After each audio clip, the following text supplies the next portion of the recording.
여호수아서에서는 이스라엘 백성들이 요단강을 건너서 정복하고 또 땅을 분배할 때 일어났던 모든 사건들 이야기를 22장까지 마치고 이제 마지막 2장 23장과 24장에 걸쳐서 지도자 여호수아의 마지막 말을 기록하고 있습니다.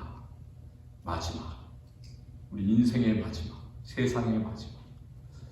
마지막이 어떤가요? 마지막은 언제나 의미가 있습니다. 마지막은 언제나 아름답습니다. 해가 질 때 붉은 노을 보셨나요? 알래스카의 노을은 다른 지역의 노을보다 훨씬 더 빨갛고 분홍색 빛깔이 나더라고요. 해질 때 그 노을은 다른 때보다 훨씬 더 붉게 강렬하게 빛납니다. 그리고 경기를 하는 선수들 마지막 몇 미터를 남겨두고는 있는 힘을 다해서 없는 힘까지 다 짜내서 결승선으로 달립니다. 여호수아도 마찬가지였습니다. 여호수아 23장 1절에서는 이렇게 말씀을 하는데 여호와께서 주위의 모든 원수들로부터 이스라엘을 쉬게 하신 지 오랜 후에 여호수아가 나이 많아 늙은지라, 이렇게 이 말씀의 장의 배경을 설명하고 있습니다. 이스라엘 땅을 다 정복하고 또 정복하지 못한 땅도 그 가나안 곳곳에 있었지 않습니까? 그 모든 것들을 다 12지파한테 분배하고 이제는 그 땅에서 전쟁이 멈춘 지가 한참 되었다, 그런 말씀입니다. 그 훨씬 전에 여호수아 23장 1절에서 여호수아가 나이 많아 늙은지라 이렇게 말씀을 하는데요. 그 훨씬 앞에서 여호수아 13장 1절에서도 여호수아가 나이가 많다라는 말씀이 이미 나왔습니다. 어떻게 말씀하고 있냐면 여호수아가 나이가 많아 늙음에 여호와께서 그에게 이르시되 너는 나이가 많아 늙었고 얻을 땅이 매우 많이 남아 있도다, 이렇게 말씀하세요. 그 말씀을 하신 다음에 하나님께서는 가나안 서쪽편 그 땅을 빨리 9지파 반, 2지파 반은 이미 동쪽에서 땅을 얻었기 때문에 요단강 서쪽에 있는 그 땅들을 9지파 반에게 분배하라, 이렇게 말씀하십니다. 그때도 이미 여호수아가 나이가 많아 늙었는데 이제 땅을 분배하고 나서 시간이 한참 흘러가지고 어떻게 되겠습니까? 여기서 23장에서 나이가 많아 늙었다라는 그런 말은 더 이상 혼자 움직일 수 없게 되었다. 이제 내일 모레 죽어도 이상하지 않은 그런 나이가 되었다라는 그런 말씀이에요. 그래서 23장과 24장 이 말씀은 모든 이스라엘 백성에게 주는 여호수아의 마지막 말, 유언의 말씀입니다. 23장의 말씀은 그 유언 중에서도 여호수아가 이스라엘 지도자들을 불러서 말씀하는 것들이고요. 24장은 모든 백성들을 다 세겜이라는 곳에 불러 모아서 한 유언의 말씀입니다. 왜 세겜에 불러 모았을까? 세겜이 어떤 중요한 의미가 있길래 그곳에 모든 백성들을 불러 모았을까? 우리가 생각해 볼 수가 있습니다. 세겜이라는 장소가 어떤 장소냐면 창세기 12장에서 하나님께서 아브라함을 부르신 다음에 아브라함이 갈대아 우르를 거쳐서 하란을 거쳐서 가나안 땅으로 내려오지 않습니까? 그 가나안 땅에 처음 들어와서 하나님의 약속을 듣고 너희 자녀들을 정말로 많게 해주실 것이다, 그 약속을 듣고 처음으로 제단을 쌓고 하나님께 예배한 그 장소가 바로 세겜이었습니다.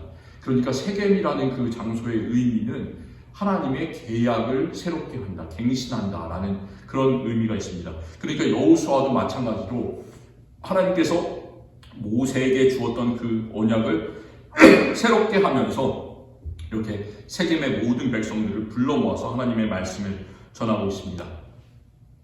이런 말씀을 드리기가 참 어려워요.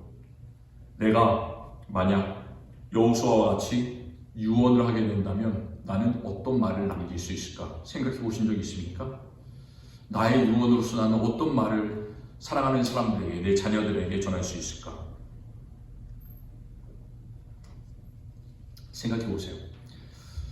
저는 아직까지 그런 생각을 해본 적이 별로 없습니다. 그런데 세상의 사람들이 어떤 이야기들을 유언장에 적습니까? 유언장에 적을 때 주로 이런 얘기를 적죠. 내 지금 있는 재산이 이만큼 있으니까 내 아들은 얼마, 내 딸은 얼마, 이렇게 재산을 나눠 가져라. 사람들이 이렇게 돈 얘기만 하다가 유언을 마칠 수도 있습니다. 거의 많은 사람들이 그렇게 해요. 중요한 것이 그 사람들에게 있어서는 돈이기 때문에. 하지만 우리 그리스도인들에게는 재산보다 돈보다 더 중요하게 해야 될 말들이 참 많이 있습니다. 우리 인생에서 가장 중요한 것이 뭘까? 우리가 찬양하면서 우리 인생에서 가장 중요한 게 뭘까? 우리는 예수 그리스도에게 대한 믿음을 지켜야 된다. 그런 찬양들을 노래 계속했는데요. 토요일 아침에 제가 격주로 우리 교회 청년들과 모임을 가지고 있습니다. 그래서 지난주에 함께 읽었던 그런 내용 중에 이런 이야기가 있어요. 한국어로 번역하면 이렇습니다. 마지막 임종의 시간에 자신이 소중하게 생각했던 것들, 돈과 물건에 둘러싸여 삶을 마감하는 사람은 아무도 없다. 그들은 누구나 사랑하는 사람들에 둘러싸여 용기와 위로를 받고 삶을 마감하기를 원한다. 이 말이 틀린 말입니까? 맞는 말입니까? 자기가 세상을 살면서 아무리 돈을 좋아하고 세상에 멋진 것을 추구했더라도 그런 것들에 둘러싸여서 병실에서 좋은 물건, 돈을 옆에다 쌓아놓는 사람은 아무도 없어요. 사랑하는 사람들, 자기 자녀들이 옆에서 자기의 임종의 순간을 지켜보기를 원합니다. 우리가 가장 중요한 것이 뭔가를 한번 생각해 보라는 그런 말이에요. 사람들이 정말 그렇듯이 아무리 재산을 좋아해도 마지막 순간에는 자기가 사랑하는 사람 옆에 있는 것처럼 하나님께 우리가 드려야 하는 것이 무엇인가? 하나님께서 우리에게 받기를 원하시는 것이 무엇인가? 우리가 하나님께 드려야 되는 것은 별로 가치가 없는 것이 아니라 하나님께서 가장 우리에게 받기를 원하시는 것, 우리의 삶에서 가장 중요한 것을 하나님께서는 받기를 원하신다. 그게 뭘까요? 우리의 삶에서 가장 중요한 게 뭘까요? 우리가 하나님께 드려야 되는 가장 중요한 것, 돈보다 더 중요한 것, 그게 뭘까요? 우리에게 가장 중요한 것은 정말 시간이잖아요. 그 시간을 드리는 우리 성도님들이 되었으면 좋겠습니다. 이 여호수아가 이제 맨 마지막 유언의 말씀을 합니다. 성경에는 이 유언의 말씀을 하는 사람들이 참 많이 있습니다. 그 유언은 이 사람이 했던 말 중에 인생에서 가장 중요한 말을 그 마지막 순간에 하고 있습니다.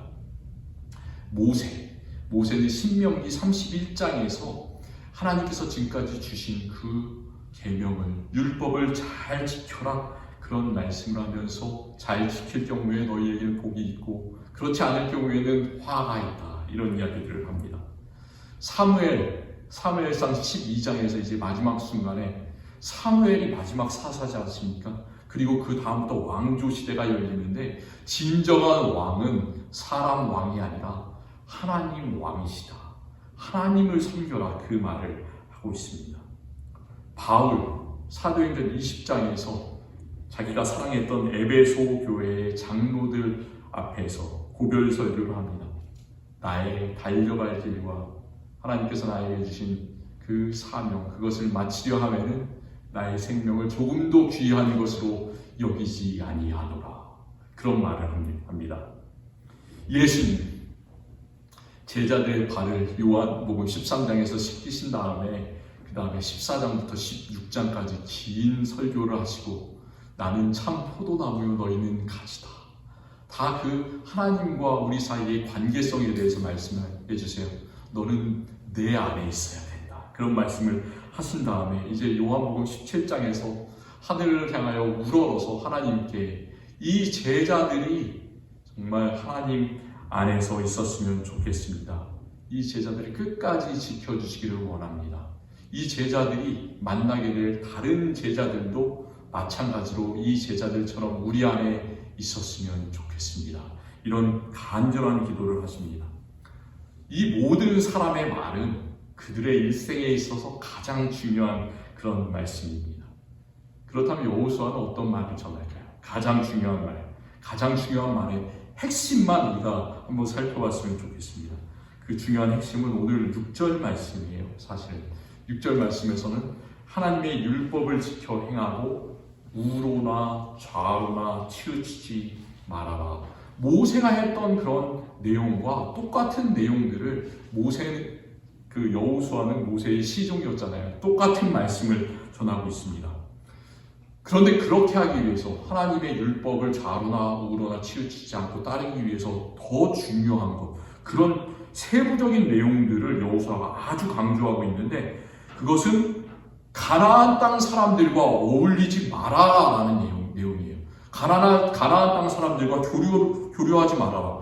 가나안 땅에 다른 민족들이 많이 있는데, 아직도 남아있는데 그 사람들과 섞이지 말아라, 그런 내용을 말하고 있습니다. 첫 번째 단계로 7절 말씀, 7절에서는 너희 중에 남아있는 이 민족들 중에 들어가지 말라. 그들의 신들의 이름을 부르지 말라. 그것들을 가리켜 맹세하지 말라. 또 그것을 섬겨서 그것들에게 절하지 말라 하고 있습니다. 이 민족들 중에 들어가지 말라. 이게 무슨 뜻인가요? 이 민족 중에 들어가지 말라. 그러니까 그 말은 여러 가지로 해석이 가능하겠는데, 쉽게 생각하시기 바랍니다. 들어가는 뭘 하려고 들어갑니까? 돈을 벌기 위해서 들어가지 않습니까? 뭔가 일을 하기 위해서 들어가지 않습니까? 그러니까 그 말은 교류하지 말라는 거예요. 교류하지 말아라. 그 말씀은 가나안 족속들과 통상적인 거래를 하다 보면 또 약속을 해야 되잖아요. 언제까지 물건을 가져다 준다. 그러다 보면 그게 좀 더 발전하면 조약을 맺게 돼요. 조약을 맺다 보면 어떻게 됩니까? 그 신들의 이름을 부르게 돼요. 이렇게 점점 깊이 그 사람들과의 관계 속으로 들어갈 수밖에 없게 되는 거죠. 우리가 여호수아를 수요일에 계속해서 오랫동안 읽으면서 살펴봤는데, 이스라엘 백성들은 가나안 땅에 이제 들어와서 여리고성과 아이성을 점령을 했습니다. 그런데 이제 여호수아 8장까지 점령을 마친 다음에 여호수아 9장에 보면 다른 이상한 이야기가 있는데, 기브온 사람들과 조약을 맺는 내용이 나옵니다. 이스라엘 사람들이 워낙 힘이 세고 그 당시 하나님께서 도와주셔서 모든 그런 민족들을 다 치는 것을 보게 되니까, 이 기브온 사람들이 겁을 먹은 나머지 꾀를 내서 먼 곳에서 온 것처럼 꾸며서 가까이 있는데도 불구하고 이스라엘 백성들과 조약을 맺게 되었습니다. 그러니까 어떻게 됩니까? 이스라엘 사람들은 하나님의 이름으로 이 사람들과 조약을 맺었기 때문에 이들을 살려줄 수밖에 없고, 그들은 하나님의 제단을 위해서 나무를 패며 물기는 자가 되었더라. 이렇게 성경이 기록하고 있습니다. 그러니까 이 사람들을 계속해서 살려줄 수밖에 없었던 거죠. 그 외에도 이스라엘 지파들은 모든 가나안 땅을 전부 다 나눴습니다. 그런데 나눴는데도 불구하고 실제로 차지하지 못했던 그런 땅이 훨씬 많았죠. 그러기에 그들이 섞여 살 수밖에 없었고, 다른 나라 그 이민족들과 교류할 수밖에 없었고, 조약을 맺게 될 수밖에 없고, 또 그럴 때 가장 어려운 것은 그 지역에 있는 이방 신들을 섬기게 되는 일, 그것이 바로 여호수아의 마음에는 걱정이었던 겁니다. 그런데 실제로 그런 일이 계속해서 일어나게 되죠. 가나안 땅에 그 신들이 어떤 게 있습니까? 계속해서 누차 바알과 싸우는 이야기가 나오지 않습니까? 바알신이 가나안 땅의 대표적인 신이었습니다. 이 바알신은 폭풍의 신입니다. 비를 내리는 신이에요. 바알과 함께 그 가나안 사람들이 섬기던 신, 어떤 신이 있습니까? 엘리야가 850명의 그 바알 선지자, 그리고 또 다른 신을 섬기던 사람은 어떤 신인가요? 아세라 신이죠. 바알과 아세라 850명과 싸웠는데, 그 아세라 신은 바알 신과 이렇게 짝을 지어서 움직이는 신입니다. 대지의 신, 여성 신이에요. 그러니까 이 가나안 그 사람들이 생각할 때는 이 둘, 남성신과 바알신과 여성신인 아세라가 만나서 관계를 통해서 땅에 풍요가 찾아온다, 이렇게 믿었습니다. 그리고 그 신들을 흥분시켜야 돼요. 비를 내리게 하고 땅이 적셔서 그곳에서 농작물이 자라나게 하기 위해서는. 그래서 열왕기상 18장에서 바알과 아세라 선지자들과 그 엘리야가 싸울 때를 보면, 바알 선지자, 아세라 선지자들은 어떻게 합니까? 이렇게 소리를 지르면서 자해를 하죠. 그리고 더 흥분시키기 위해서 남녀 간의 음행을 하기도 하고, 이런 일들이 그 땅에서 벌어지게 됐습니다. 그렇기 때문에 가나안 사람들과 이스라엘 민족이 섞이게 되는 것은 도덕적인 혼란을 가져올 수밖에 없고, 또 하나님께서 가장 가증하게 생각하는 우상 숭배로 바로 연결될 수밖에 없었던 것이죠.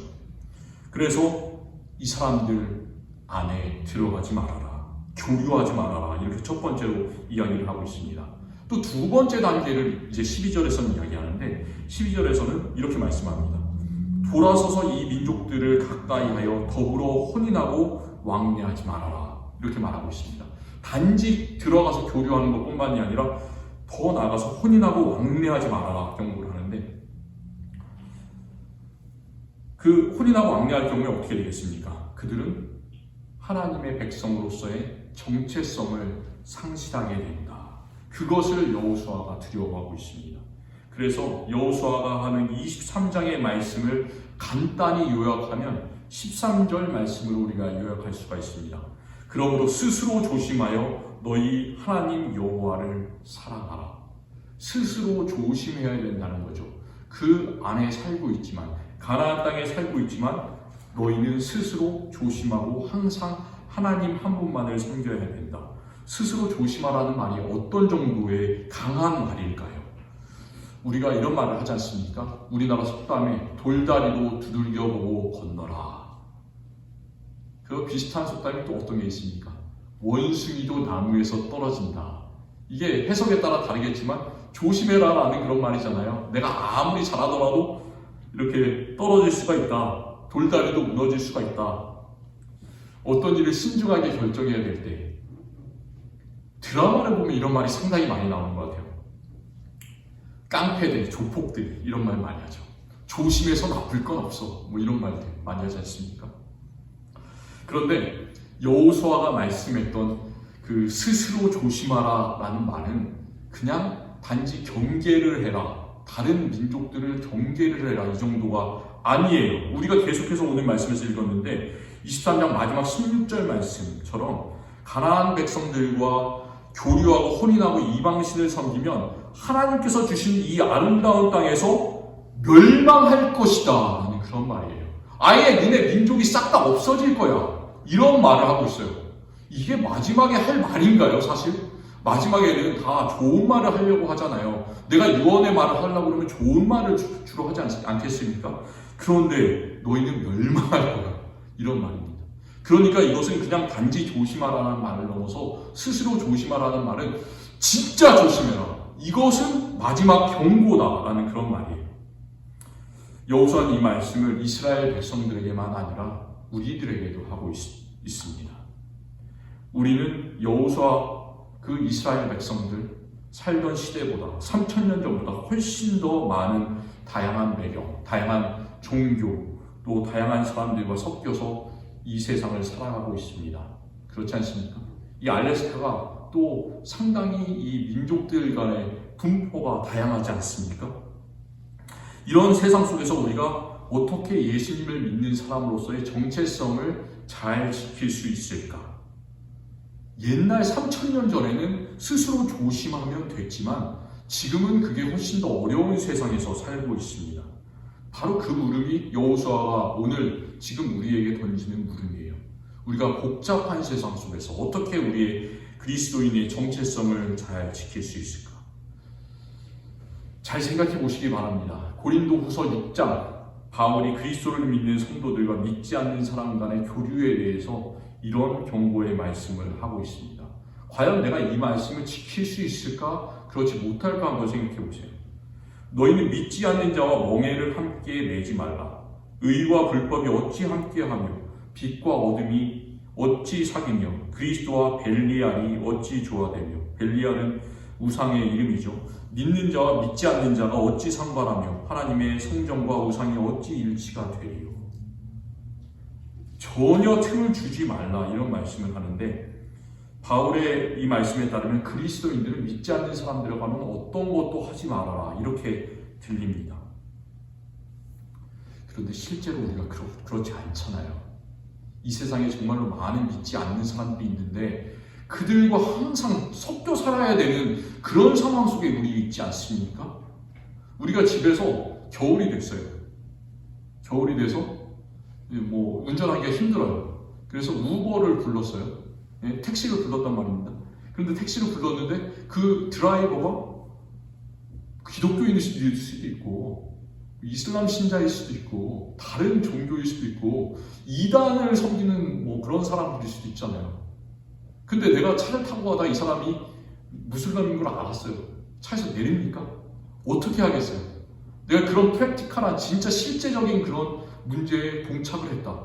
그럴 때 나는 어떻게 할 것인가? 제가 캘리포니아에 있을 때는 그 택시를 가끔 잡아서 많이 탔는데요. 이제 한 5분 정도 갈 때는 그럴 게 없지만 한 10분, 20분 하다 보면 여러 가지 이야기를 하지 않습니까? 정말 그 지역에는 무슬림이 많아요. 그런데 내가 그때 어떻게 할 것인가? 어떻게 이야기를 해줘야 될 것인가? 정말 실제적인 많은 어려움입니다. 더 중요한 건 우리가 너는 아니야! 택시에서 내리기 전에 우리가 생각해야 되는 것이 있다면 이런 것들을 좀 생각해 봤으면 좋겠어요. 믿지 않는 자와 몽해를 함께하지 말라. 그리고 여호수아가 교류하지 말라, 들어가지 말라, 혼인하지 말라 이렇게 말했는데 과연 그게 지금 내가 이 세상에서 어떻게 그것을 적용할 수 있을까? 생각해 보시기를 바랍니다. 여호수아가 했던 말의 깊은 뜻, 사도 바울이 했던 말의 깊은 뜻을 항상 마음속에 생각하고 그대로 따랐으면 좋겠어요. 바울이 믿는 자와 몽해를 함께하지 말라라고 얘기한 다음에 그 다음 장에서 이런 훈계를 합니다. 이 말씀을 잘 생각해 보시기 바랍니다. 그런즉 사랑하는 자들아, 이 약속을 가진 우리는, 그리스도의 약속을 가진 우리는 하나님을 두려워하는 가운데서 거룩함을 온전히 이루어 육과 영의 온갖 더러운 것에서 자신을 깨끗하게 하자.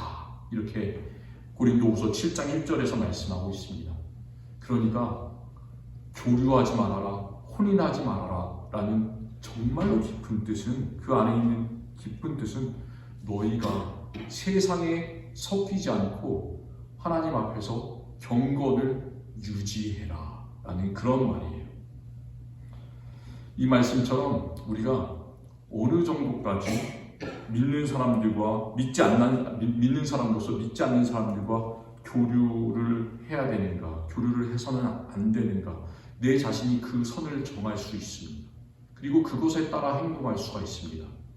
그런데 우리가 그렇게 할 때 참 안타까운 점은 내 잣대가 이만큼인데 다른 사람의 잣대는 나보다 훨씬 낮아라고 생각하고 그렇게 하는 사람들을 정죄하고 너는 크리스찬이 아니야, 너는 하나님 사람이 아니야, 이렇게 하면서 다른 사람들한테 상처를 주지 않으셨으면 좋겠어요.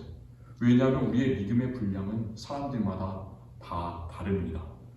더 중요한 것은 뭐냐면 우리 스스로가 하나님의 말씀대로 거룩하고 깨끗하게 살아라 라는 그 말씀을 기억하고 내 자신 스스로가 그렇게 살아가는 것, 그것이 참 중요합니다. 우리 믿는 사람들은 그래서 가장 중요하게 생각하는 것이 뭐여야 되냐면 세상에 많은 만사가 있지만 그 중에서 하나님께 예배하는 일을 가장 중요하게 생각해야 됩니다. 다른 신들과 섞이지 않기 위해서, 세상의 다른 신을 섬기는 다른 사람들과 섞이지 않기 위해서 가장 해야 되는 중요한 일은 오직 하나님만을 섬기는 예배를 우리가 드려야 되는 것. 그리고 경건하게 살려고 훈련을 해야 돼요. 내가 세상 속에 살고 있지만 어떻게 하면 좀 더 경건하게 살 수 있을까? 기도를 통해서, 말씀을 읽고 들으면서 경건하게 살려는 그런 훈련의 방법들을 스스로 만들어 가시기를 바랍니다. 또 도덕적으로도 세상 사람들은 이만큼의 도덕 기준을 갖고 있다면 내 자신은, 그리스도인은 그보다 훨씬 더 높은 도덕 기준을 가져야 됩니다. 도덕 기준을 높이시기 바라요. 그리고 우리는 혼자 살아가는 것이 아니라 이웃들과 함께 살아가고 또 예수 그리스도를 전하기 위해서 살아가지 않습니까? 그래서 다른 사람들로부터도, 내 이웃들로부터도 저 사람이 좋은 사람이구나, 예수 그리스도를 믿는 사람이구나, 이렇게 좋은 평판을 받을 수 있도록 노력하시기를 바랍니다. 이런 일들을 하시기 바랍니다. 가마솥에 들어간 개구리가 왜 죽나요? 가마솥을 세상이라고 생각하고 개구리를 그리스도인이라고 한번 생각해 보세요. 별로 좋은 비유는 아닌데 가마솥에 들어간 개구리 왜 죽을까요? 가마솥, 물을 뜨겁게 한 상태로 개구리를 딱 집어넣었다. 그럼 개구리는 죽지 않겠죠. 확 튀어오르겠죠. 예? 그래서 그 물에서 도망쳐 나올 겁니다. 그런데 개구리가 죽는 이유는 처음에는 시원한 물에 넣었는데 불이 점점점 뜨거워지면서 자기도 모르게 그 뜨거운 물이 점점점 뜨거워지는데도 불구하고 모르는 거예요. 너무나 익숙해져서. 그래서 자기의 살이 타들어가는데도 모르고 죽어갈 수밖에 없는 거죠. 그것에 둔감하게 됐기 때문에, 그 주변의 환경에 둔감하게 되어버렸기 때문에 이 개구리는 죽을 수밖에 없습니다. 우리도 마찬가지로 세상의 악에 익숙해지면 그렇습니다. 우리 영혼이 죽어가는 것을 모르게 되겠죠. 바울은 우리에게 이렇게 경고하고 있습니다. 너희는 이 세대를 본받지 말고 오직 마음을 새롭게 함으로 변화를 받아 하나님의 선하시고 기뻐하시고 온전하신 뜻이 무엇인지 분별하도록 하라. 로마서 12장 1절 말씀입니다. 그런데 이 말씀의 어떤 영어 번역은 오직 마음을 새롭게 함으로 변화를 받아라는 구절을 change from inside out이라고 번역을 하고 있어요. 어떤 말이냐면 우리가 변화를 받는데 우리 마음으로부터 그것이 바깥으로 표현되도록 변화를 받아라 라는 그렇게 번역을 하고 있습니다. 그러니까 우리가 먼저 변해야 되는 것, 먼저 따라야 되는 것은 우리의 마음이 예수님을 따라가고 그것이 우리의 바깥으로 표현되는 것, 그렇게 변화를 받으라는 그런 말씀입니다. 이런 말이 있어요. 그리스도인들은 세상 속에 살아가는 사람들이지 세상의 사람들이 아니다.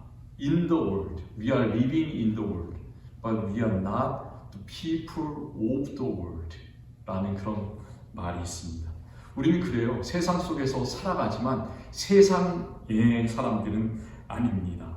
세상 사람들과 똑같이 살아가는 세상 속에 빠져있는 사람들은 아닙니다. 그렇기 때문에 우리는 그리스도인들의 정체성을 항상 그리스도 안에서 유지해야 되는 그런 사람들입니다. 하나님의 뜻을 알고 행할 수 있도록 늘 조심하면서 하나님의 말씀 안에서 살아가는 우리 귀한 성도님들이 되시기를 바랍니다. 하나님 감사합니다. 우리를 그리스도인으로서 예수님께서 우리를 위해서 죽으셔서 우리를 그리스도인으로서 살아갈 수 있도록 하시니 참 감사합니다. 때때로 세상에 너무나 좋은 것들이 많이 있어서 우리가 우로 좌로 흔들릴 때가 있습니다. 여호수아가 어울리지 말라고, 혼인하지 말라고, 왕래하지 말라고 경고했던 것처럼 우리에게는 더 많은, 그 당시보다 더 많은 그런 유혹들과 세상에 많은 문화들이 있습니다. 우리가 그것에 흔들리지 않고 예수님만을 섬기는 하나님 나라의 문화를 만들어가는 그런 귀한 사람들 되게 하여 주옵소서. 예수님 이름으로 기도드립니다. 아멘.